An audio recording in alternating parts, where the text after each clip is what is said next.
Tanaman kelapa sawit merupakan tanaman berumah satu yang memiliki bunga jantan dan bunga betina pada tandan yang terpisah, sehingga dalam proses penyerbukan memerlukan peran polinator atau perantara agar dapat terjadi penyerbukan. Dahulunya, penyerbukan pada tanaman kelapa sawit sangat bergantung pada kondisi udara. Penyerbukan mengandalkan angin untuk menerbangkan polen jantan untuk dapat sampai di bunga betina, dan juga mengandalkan bantuan tenaga manusia.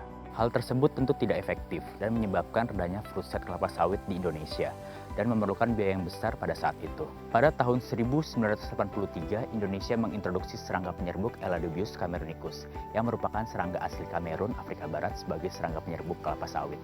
Setelah Eladobius camerunicus diintroduksi pada perkebunan kelapa sawit di Indonesia, terjadi peningkatan nilai fruit set kelapa sawit hingga 37%. Eladobius camerunicus dinilai mampu efektif dan efisien sebagai polinator dalam penyerbukan bunga kelapa sawit, dan sampai saat ini masih menjadi serangga polinator utama pada tanaman kelapa sawit.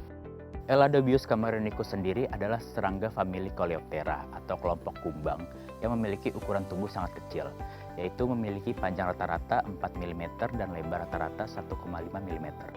Memiliki siklus metamorfosis yang sempurna terdiri dari fase telur, larva, pupa, hingga imago. Telur Eladobius camerunicus diletakkan oleh betinanya pada bunga jantan kelapa sawit. Telur Eladobius camerunicus berwarna putih kekuningan. Setelah 2-3 hari fase telur, Eladobius camerunicus akan menetas dalam bentuk larva. Eladobius camerunicus berada fase larva selama 7-13 hari. Setelah itu, Eladobius camerunicus akan membentuk pupa yang berlangsung 2-6 hari.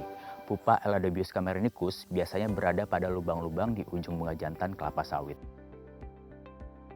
Pupa akan menetas menjadi imago dan mencari sumber makanan di bunga jantan kelapa sawit.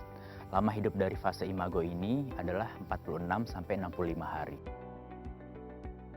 Dengan tubuhnya yang kecil, membuat Eladobius camerunicus mampu masuk ke dalam bunga kelapa sawit dan beraktivitas di dalamnya. Tubuh Eladobius camerunicus yang diselimuti dengan rambut-rambut halus di sekujur tubuhnya menyebabkan polen dari bunga jantan menempel dan menyelimuti tubuh Eladobius camerunicus.